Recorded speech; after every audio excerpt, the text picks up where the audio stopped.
very much. At the end of the Cold War, the United States made a policy decision that may be one of the biggest mistakes of the 20th century. It's contributed to chaos and uncertainty in this current day. And it's not based on politics, it's based on games. In game theory, there are two types of games. There are finite games and there are infinite games.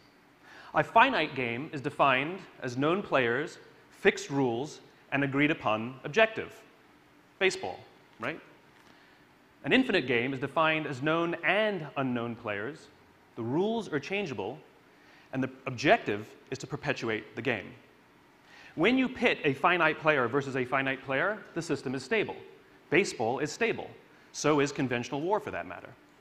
When you pit an infinite player versus an infinite player, the system is also stable. The Cold War was stable. And that's because in an infinite game, there are no winners and losers. We cannot lose the game. And so we work to keep the game in play, right? In fact, because there are no winners and losers, the only thing a player can do is drop out when they either run out of the resources or the will to play. Problems arise, however, when you pit a finite player versus an infinite player. It's the finite player who then gets caught in quagmire. This happens in business all the time. The game of business is an infinite game. The concept of business has existed longer than every single company that exists right now. And it'll exist long after all the companies that exist right now go away. The funny thing about business is the number of companies that are playing finite. They're playing to win. They're playing to be the best. They're playing to beat the quarter or the year.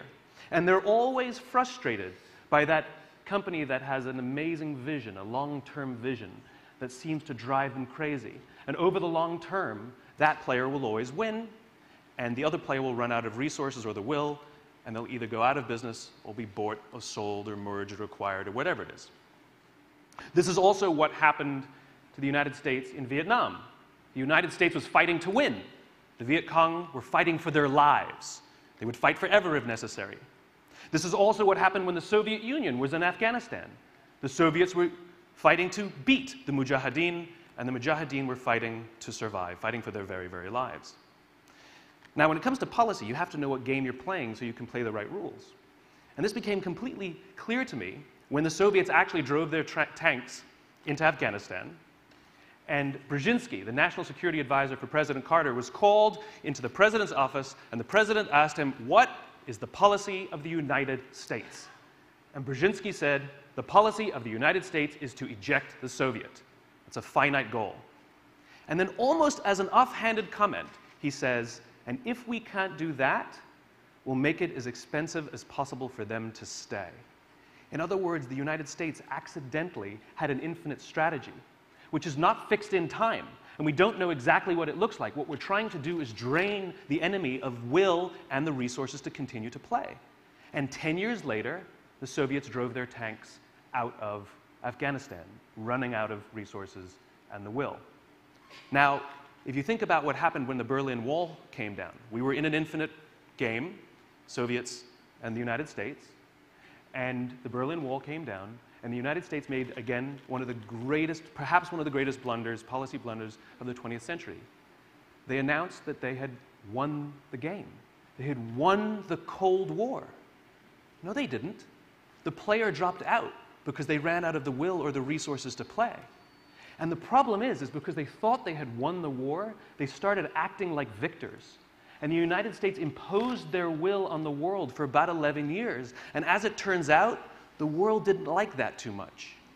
And as what happens in all infinite contests, new players started to emerge. If you consider how the Cold War existed, it really existed on three tensions. There was a nuclear tension. Both states had nuclear weapons to end all life. There was an ideological tension. One was an exporter of democracy and capitalism. The other one is an exporter of Soviet-style communism. And there was an economic tension.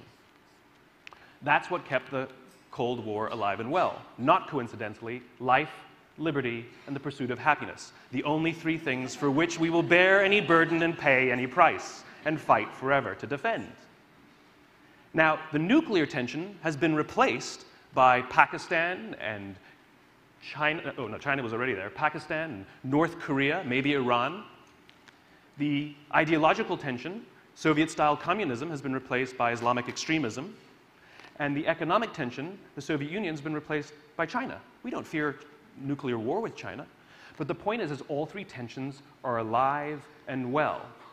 And you see, the problem is they all know who their enemy is, but we don't realize that the Cold War 2.0 is happening.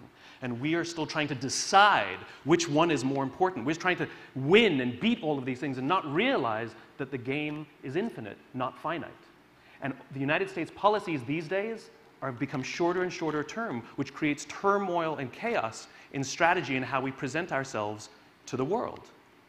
The easiest way to understand the game you're in is when you have an opposing force. In other words, not that, right? So you want great leadership. You want somebody to say what we stand for, but if you don't have that, you get to say not that.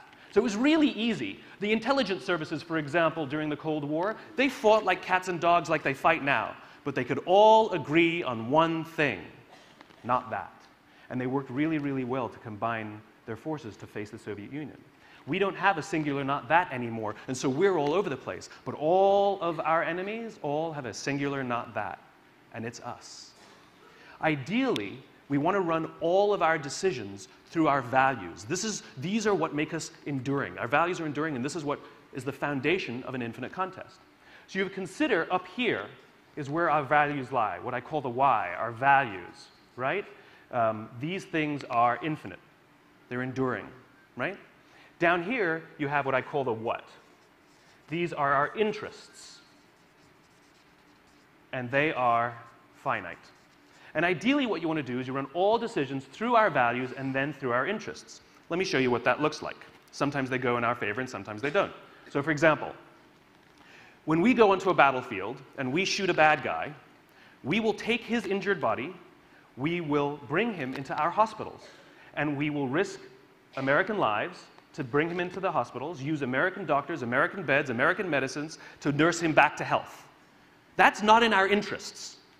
But the reason we do it, because it's kind of who we are. It's kind of what we do. It's like, it's our thing, right? When we make a decision based solely on our interests, it looks like this, right? So should we torture people? Now, the reason we did it offshore is because everybody kind of knew that that wasn't our thing. Because if we had no problem with it, we'd just do it here. So we hid it away because we knew it was uncomfortable, because we know what our values are. So what's been happening in the world is we've been evaluating all of the things that have been going on by ignoring our values because we don't realize we're in an infinite contest, and we only look at our interests. So we think about what should we do in Syria, and we make a very, very good decision based on Syria and our interest in Syria, and we make a decision. And what should we do in Crimea? And what should we do with regards to Putin? And what should we do with regards to Iraq and Afghanistan? And we're all over the place. And the problem is when you pull back and take a look, now nobody has any idea what we stand for. This is confusing for our allies who no longer trust us because we're no longer predictable. And it's fantastic for our enemies because they can exploit it. Ideally, what we do is we run all decisions through our values first. And though it may not always go our way, just like I said, we make decisions all the time that aren't always in our interests, like bringing an injured bad guy and putting him in our hospitals. Not in our interests. But what that does is it makes us predictable. And it makes our allies trust us because they know what we stand for, and they will either stand with us or they'll stand against us. And together, we will go through the infinite contest for as long as it takes. This is what we're in right now. The Cold War is alive and well, and we will not help contribute to stabilizing the world until we start playing the game we're in rather than playing the game we're not in. Thank you very much.